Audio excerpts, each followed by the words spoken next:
A good day, good morning, good welcome, good evening, wherever it is, wherever you are.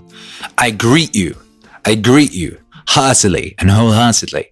It's this week in Meaningwave. I'm Akira the Don, and it's been another epic week in the Meaningwave universe. Insane epic week in the Meaningwave universe. We dropped a new single today. Brand new single with Mr. Rogers, Fred Rogers. It's called Always Look for the Helpers. Always look for the helpers, says Fred Rogers. There will always be helpers. You know, he's talking about how in times of stress, in times of perhaps unpleasant activities, you know, that you might have to explain to your kid what's going on, and your kid might freak out, you know, 'cause stuff is crazy out there. And he says his mum used to say to him, you know, always look for the helpers. There will always be helpers. And if you look for the helpers, because there's always helpers, that's what people do. Something crazy goes down, always people run and help. Always people run and help. And if you look for those people, then you know that there's hope. That's the message from Fred Rogers, and that's the message in the song, and it's a beautiful song. It was co-produced by Catalyst, and it's a beautiful song. I do some lovely singing on it. I put a string section on it. There was an earlier version of it on the Meaningwave mixtape. I don't know if you heard that. It was a Mr. Rogers Meaningwave mix I did a year or two ago. Anyway, so yeah, that's out. That's great. So I hope everybody likes that, and that's a good message for right now. You know, right now. If at any point you're freaking out, you know, just look for the helpers, man. They're all over the place. There's people helping everywhere. It's a beautiful thing. It's a beautiful thing, man. We're seeing the best in humanity right now. Just like my boy Gary V said, it's a perspective thing, right? The Gary V album came out. Was it last week? It was last week. It feels like so long ago. But he made the point. That, so who was it yesterday? Someone was complaining yesterday, someone I follow on Twitter, and they were complaining. They were saying Twitter's it's just a mess right now. It's just people screaming at each other. I was like, that's not my experience of Twitter right now. And what it is, I think, is if you log into Twitter looking for drama, looking for a fight, you find one. You will find one. But if you log into Twitter looking for inspiration, if you log in looking for wisdom and kindness, you will find it at scale. And that's what I find in my Twitter, you know. My Twitter is very, very carefully curated. I unfollow for the most part people who are not adding anything to my life that's useful in that area. And people who are going through perhaps a temporary period of being unuseful, I'll mute them and then check in them in a month. And I feel no guilt about unfollowing people that I'm friends with in real life, and I will tell them to their face why. You know, there is no cosmic law that says you have to follow anyone that you're connected to, anyone that you're friends with, or your mom, or whoever it is. If you're following someone and they're not adding to the usefulness of that particular feed, whatever it is. You know, personally, I use Twitter as a place to learn, to be inspired, and to learn. It's kind of like a dojo. I use it as a dojo. You know, it's also a way of building up mental fortitude, because you have to learn to tune out certain things. But there's no cosmic law that says you have to subject yourself to the thoughts and the retweets and the screamings of everybody that you know. No cosmic law, you know. In fact, I would say it is you should curate useful feeds, because you're trying to be useful, right? You want to be an optimal version of you. And it's difficult to do that if everyone on your feed is screaming about whatever stuff they saw in the news this week.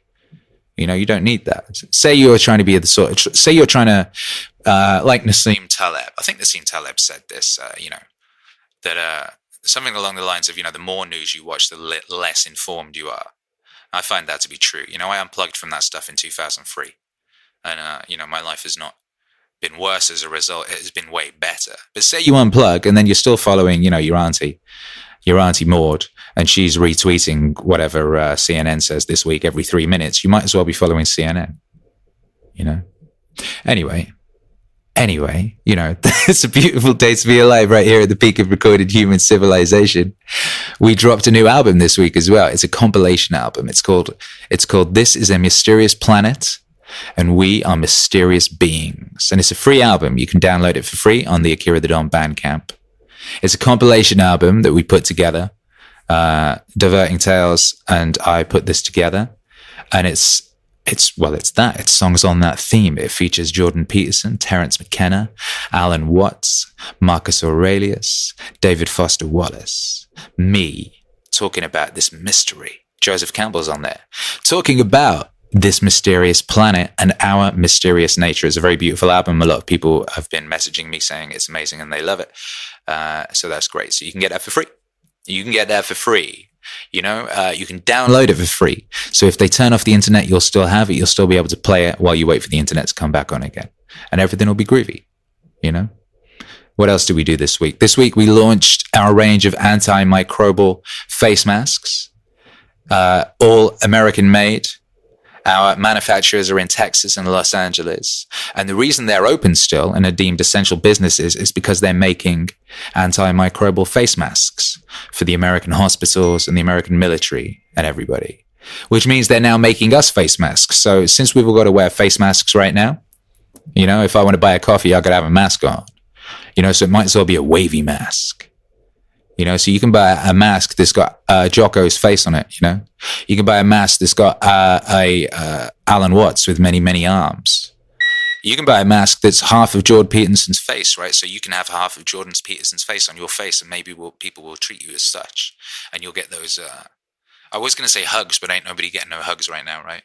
You'll get the respectful chest punches. The thing, you punch, you hit the heart. You'll be getting those.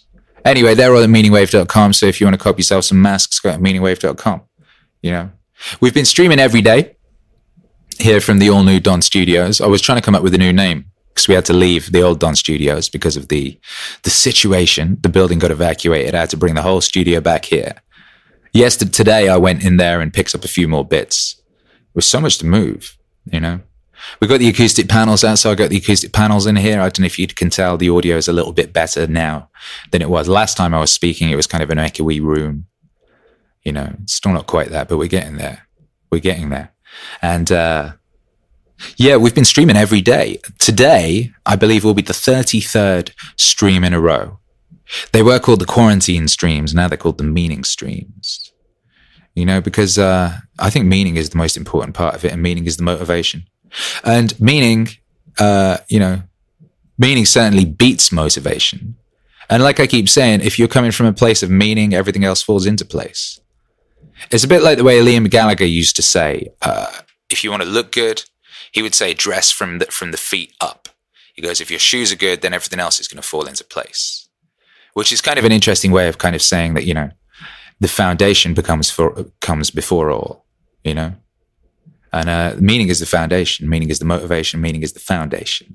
You get the meaning in place, everything else falls into place, right? That's the facts, Jack. So that's what we've been doing. We've been regulating the vibes on the meaning stream every night, and it's a beautiful thing. If you haven't come through, 2-1, then come through.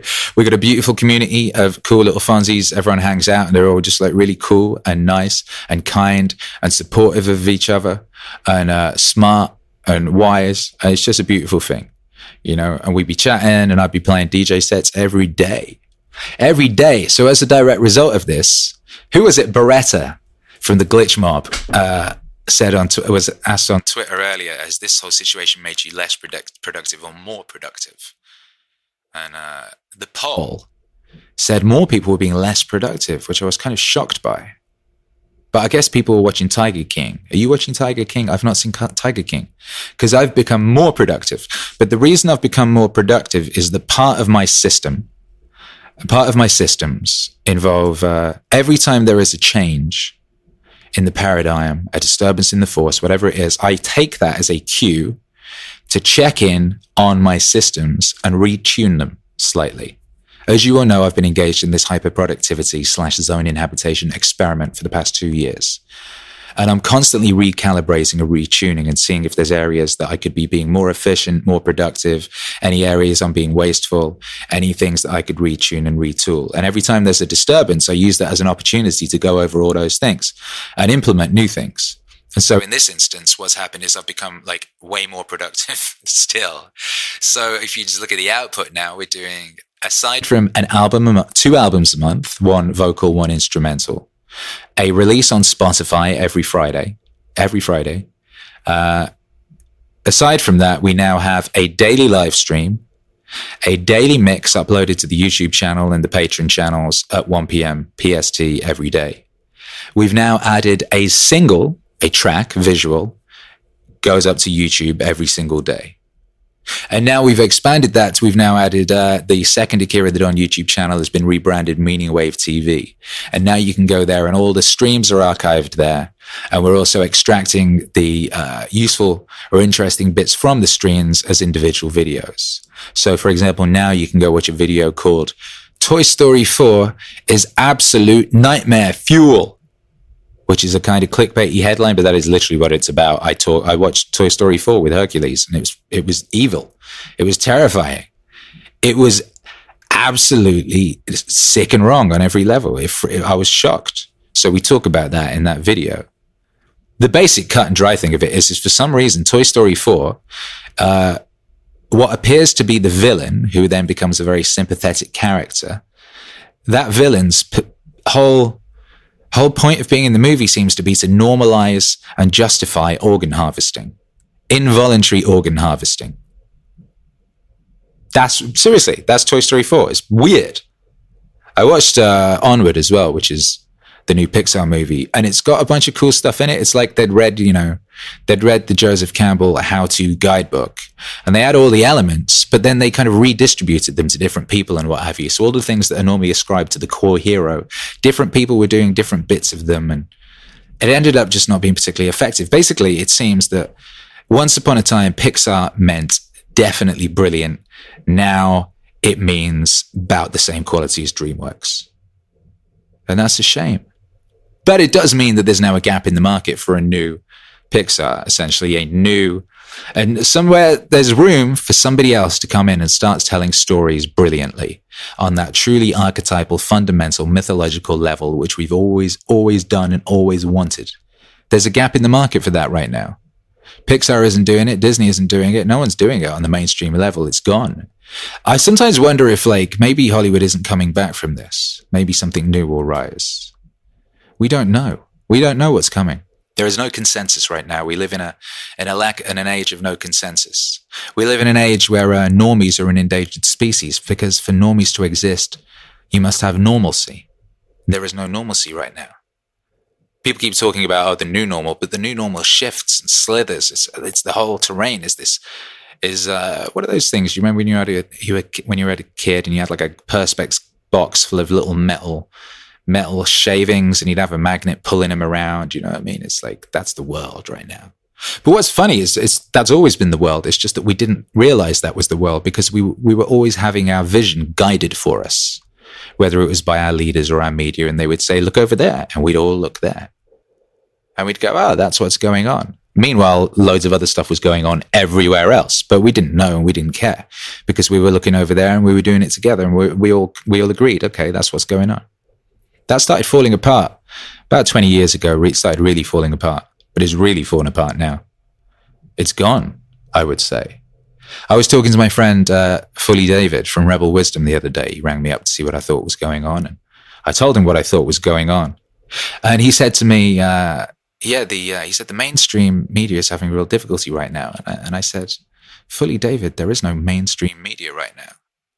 What you're talking about is the legacy media or the old media, the former media. But that isn't mainstream anymore. You know, you ring up your Auntie Maud. Your Auntie Maud is on a QAnon board, or she's watching that David Icke video, or she's listening to that yoga instructor, or she's listening to anyone but CNN right now. The only people watching CNN are in airports, and the airports are closed. It's like that whole paradigm is done, and it was done a long time ago, but now we really know. Everyone's indoors and they're researching things, just like we were researching those things in the year 2000. Some of us guys who, when we got the internet, the first thing we did was fall down a bunch of rabbit holes, and we kept tumbling and tumbling and tumbling down, like that Cockney Rebel song. Oh dear, look what they've done to the blues, and down and down and down we went. And then culture shifted and it swang off in the other direction, and things went solidified and became a lot more material. But as always happens, it swings back in the other direction. And this time when it swung back in the other direction, it had picked up force. But this time everybody was online. Auntie Maud's online. Uncle Bob's online, everyone's online, and now they're all looking down these wormholes. And a weird thing happened the other week, which was that all the filters got lifted off of Google. And it used to be when you searched for certain things, you wouldn't find them because Google had hidden them. When you searched for them in the year 2000, you found them because, it was all Alta Vista and stuff back then, and people weren't trying to control the internet in the way that they were really trying to control it by about 2013. But a couple of weeks ago, on Google, all the filters were lifted. So if you go looking for the most esoteric thing you can think of right now, you will find it. It'll be at the top of the search. And, the most esoteric and brain melting version of it will likely be the first one you find. That means that's what Auntie Maud is finding. That means normies are an endangered species and won't exist for much longer. Unless a new normal is implemented very fast. A new consensus is reached very fast. The entire normie species will be gone. And what will be left? Us. Us is what will be left. I was talking with Grant Morrison, who's a comic book writer. You might know of him, you might not. If you don't, go look him up. He's one of our greatest writers. A huge influence on me, and a good friend of mine now, because of music. Music brought us together, And we were talking, and it was like, there's this kind of snooty attitude amongst arts and amongst a bunch of these areas of research, and of people thinking they're above so-called normies and better than so-called normies, and getting annoyed when their music becomes popular. And it's like, that's just the opposite. That's the wrong attitude. I remember Grant saying, he's like, we want them to become like us. We don't want to keep this for ourselves and think of us as better. We want to bring everyone to this party. If we think we're right, and if we think our way is the right way, and we think we're cool, and we think we've got some answers, why would we want to keep those to ourselves? Why would we want to hoard the knowledge or the music or the art? This should be popular. This should be the most popular thing. We want to turn the world into us. That's why he wrote The Invisibles, and then The Invisibles got ripped off by The Matrix, and that was a big component in starting to turn the world. You'll notice Matrix references, Matrix metaphors being used in the whole red pill, blue pill thing, that came from The Matrix. The Matrix is an evergreen source of metaphor for this world we're living in.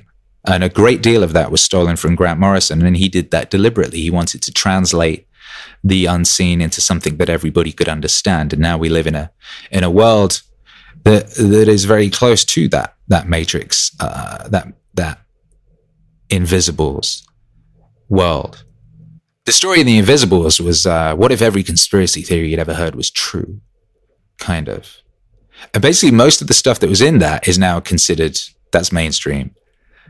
All the stuff about the royal family, all the stuff about the archons and all this kind of thing, the fear harvesting, the news lying, all these types of things. The stuff that your boy Bill Hicks used to talk about.